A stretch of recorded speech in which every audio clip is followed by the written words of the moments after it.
দেশের জ্বালানি খাতে স্বচ্ছতা নিশ্চিত করতে এবং কৃত্রিম সংকট ও কারসাজি রুখতে ফিলিং স্টেশনগুলোর জন্য কঠোর তদারকি নীতিমালা জারি করেছে সরকার। রোববার ২৯ মার্চ বিদ্যুৎ, জ্বালানি ও খনিজ সম্পদ মন্ত্রণালয় থেকে প্রকাশিত এক বিজ্ঞপ্তিতে প্রতিটি পাম্পে ট্যাগ অফিসার নিয়োগ এবং তাদের সুনির্দিষ্ট কর্মপরিধি নির্ধারণ করে দেওয়া হয়েছে।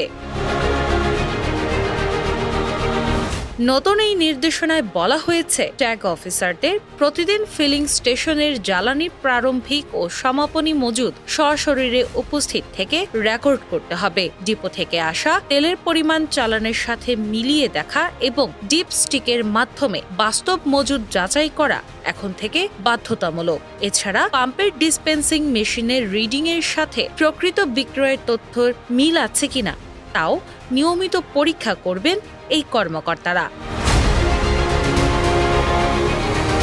সরবরাহ ব্যবস্থা সচল রাখতে পাম্পে তেল পৌঁছানোর ১ ঘন্টার মধ্যে খুচরা বিক্রি শুরু করার কড়া নির্দেশ দেওয়া হয়েছে।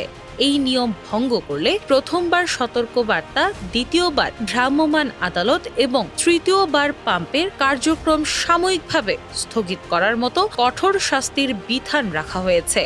এছাড়া প্রতিটি পাম্পে দিনে ৩ বার সকাল, দুপুর ও সন্ধ্যা স্টকের তথ্য আপডেট করতে হবে।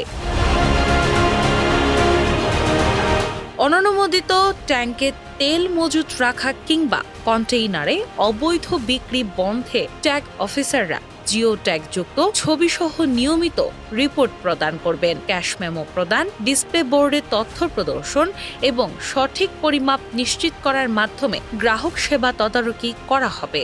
সংশ্লিষ্টরা মনে করছেন, মাঠ পর্যায়ে এই তদারকি কাঠামো কার্যকর হলে জ্বালানি তেলের কৃত্রিম সংকট দূর হবে এবং ডিলারদের সিন্ডিকেট ভেঙে সরবরাহ ব্যবস্থায় শৃঙ্খলা ফিরে আসবে।